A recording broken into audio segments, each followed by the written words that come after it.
Hey, welcome to the, what is it, September? Wow. Yeah, September. Yeah, it is September. 2010 Classic Series Tasting. I'm Paul Kalemkiarian, and I've been accused of not introducing my host. He's not here today, so I took his place. So I got to fill in. Yeah. And I so here I am. I'm in Redondo Beach, going to a wedding. My friend's turning 52 next month, and he's getting married for the first time. Smart guy. Hey, he held up. So I'm walking in Riviera Village, and there I'm standing there, and there's Ed Masciana sitting at a restaurant called Tapa Savino, Tapa, depending on which sign you're looking at. And that's an inside joke, boys and girls. But it looked really good, and of course you promised to feed me, and you didn't. Well, because you couldn't stop because you already had breakfast. I was standing there, and I'm like waiting for someone to go, hey, have one of these or try one of that. And all I got was a business card. Well, how was that? It was a little dry, actually. You know? Well, it's because they forgot to put the sauce How's that going? It looked pretty good. Yeah, it looks pretty good. It's very good. I mean, we've been packed every night. You know, it's You crazy. wrote the menu. I did most of the menu. Yeah. And it's all small plate type. No, there's some big plates in there. Entree size stuff, but it's basically a place to go to share different kinds of food and have some interesting flavors and whatnot. It was nice. It was nice to be back in town, though. It was really probably cooler than where you're from. But it's just cool. Riviera Village is really cool. Yeah, it's very, very nice. Beautiful area. What do we start with? We're going to do some wine. I think of September. The Huntington Chardonnay from Sonoma County. God, when was the last time you did a Sonoma County Chardonnay for the Classic Series? First of all, when Huntington first came out, I got to rinse this glass. When Huntington first came out years ago, it was a fighting varietal price range. It was $9-10, and it was on the shelf. And it steadily has climbed because the quality has just gotten on and on and on. And all of a sudden, it came back to us last month, and they said, "Well, we want to sell it to you and put it in the Classic Series." So I'm like, "Well, hell yeah!" So heck yeah, I'm sorry. Heck yeah. Look at that nice, beautiful color, isn't it? Good. It's an 07, so. Picking up a little age, and you can see that in the color because it's a little darker than most, starting to oxidize. But the flavors are starting to come through, and Sonoma County makes some pretty. It's a cool climate area, so you're going to get wines with fairly good acidity. Lots of green apples. What I liked about it was still feminine. It was still young in its heart. It didn't have a lot of oak. It has some oak in there, but it's still you still get grape flavors in this. Really, really nice. They're starting to mature down. You're starting to taste what well-made Chardonnay can do with a little bit of time in the bottle. All those flavors kind of come together. What are you, Dave Croce now? Jim Croce? Time in the bottle, right, okay. It's interesting, you said it was feminine. I wonder how many women call a wine masculine. This is very masculine wine. I bet they never do. I bet not one woman will call it. I'm not going to go there politically, anything, nothing. That's a great value, and it's really on the shelf at most places. It's about $15. You're getting the first one here on the wrong page. You get the first one at $9.99, and you can buy more for $6.99. $7 Chardonnay from So you Sonoma put that County. up like any floor stack Chardonnay, like at Whole Foods at $6.99, you're going to get thin, lipid, insidious wine. I wouldn't say that on the air about Whole Foods myself. No, I didn't say about them, but the ones. Okay.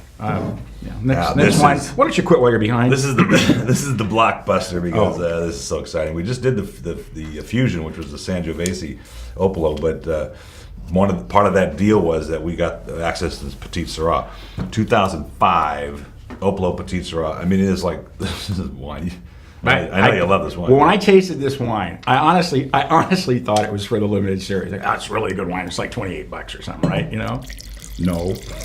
Man, look at the color. Yeah, it's just color. like ink. You can put it in a pen. Yeah. But I will say this, and it comes with a little yellow sticky we had printed. It talks about decanting this wine because it's 2005, because it's so extracted, because it's bottle aged. Many of the bottles have sediment, and there it is right there on the shoulder. And so if you go to the website, the TV website, winelookup.tv, you'll see a little decanting video I did right here on how to decant the wine or use the aerator with the filter system. But this is a positive thing. In fact, I read from Janice Robinson. My Jancis Robinson. Jancis Robinson. I read from her Oxford companion what sediment is and why it exists. Right. And this is... You could have asked me, and I could have told you. No, because your name isn't Jancis. Well, that's true. It's not. Now, one of the things that's interesting about this bottle is that all red wines that have a lot of extract and solids in them, because they all do, and what happens is they all come back to wanting to be a solid. What's interesting about this wine is it's got a crust on the side, which is the sediment. That means that this wine has been on its side for years, because it's actually encrusted to the side of the glass, which is good because you probably don't even have to decant this wine. You might, but you probably don't because all the sediment's probably already glued to the side of the bottle, and a little bit that you get, might make it interesting. It's actually not very tasty because it's basically the stems and seeds and skins. I still think there's some. It'll definitely benefit from aeration, but because there's still acid in this one. Oh yeah, no, there's acid and there's tannin. so It's much a big fruit. wine. There's so much Petite fruit. Sirah is a great grape. It was a favorite of the wineries back in the 70s. The problem is that they, like Zinfandel, they used it to make all different kinds of wine. So you bought Petite Sirah, you didn't know what you were getting. Whether you were getting a light, easy drinking wine or some monster like this. You can't even see through it. No, you can't. You cannot see through this. But then again, why would you? The nose is like dried blueberries and it just keeps going. It's a magnificent wine, and it's still got years ahead of it. So keep it, whatever.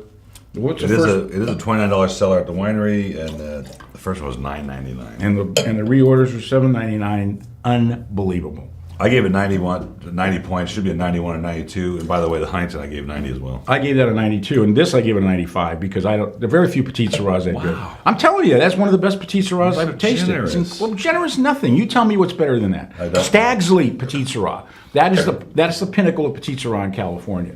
Rosenblum, great. Yes. Ridge, when they make one, is great. This is it right there. Okay. There you have it. There you have it. From the horse's cuckoo mouth. All right, here, what about the...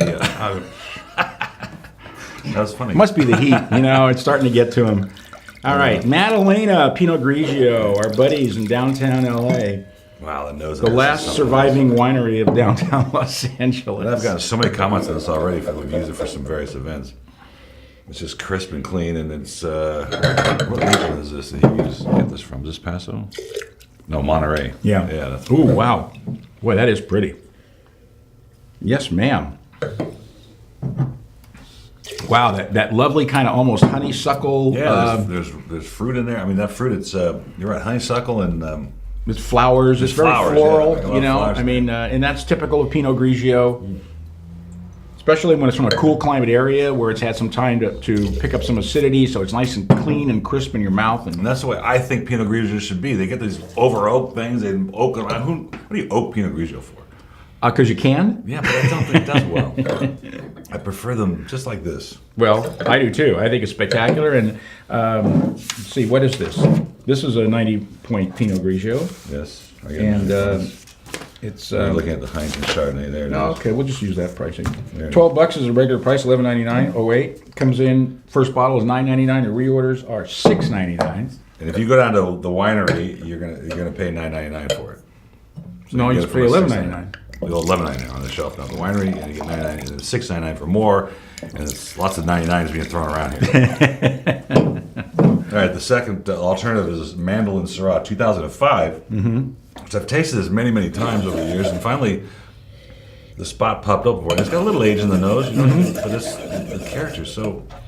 It's got a lot of blueberry fruit, tremendous amount of structure. I mean, you can smell the you can smell the fruit in there, and I like it. Must be a little hot weather in the grapes in there. pardon? There's a little hot weather Yeah. grapes in there. It's a great everyday drinking wine for a not everyday drinking price. Matter of fact, the regular price is $11.99. First bottle is $9.99, and the reorders are $6.99. That's what the Maddalena was. Yeah. It's on the wrong page again. Well, it's okay. $9.99 to $7.99. $9.99 to $6.99. That's a Here. Chardonnay. Oh, okay. There. I hate breaking in a new man. I've only been doing this for 40 years. I've been called a lot of things, but a new man isn't one of them. All right. See you on the Vintage Series. Take care.